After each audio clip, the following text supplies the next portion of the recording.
أعوذ بالله من الشيطان الرجيم. بسم الله الرحمن الرحيم. الحمد لله الذي أنزل على عبده الكتاب ولم يجعل له عوجا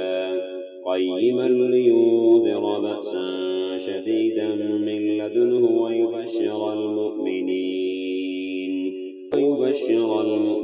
الذين يعملون الصالحات أن لهم أجرا حسنا ماكثين فيه أبدا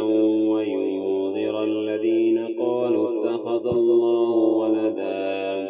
ما لهم به من علم ولا لآبائهم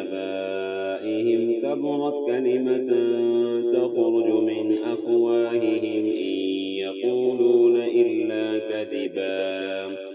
فلعلك باخع نفسك على آثارهم إن لم يؤمنوا بهذا الحديث أسفا إنا جعلنا ما على الأرض زينة لها لنبلوهم أيهم أحسن عملا وإنا لجاعلون ما عليها سعيدا جرزا أم حسبت أن أصحاب الكهف والرقيم كانوا من آياتنا عجبا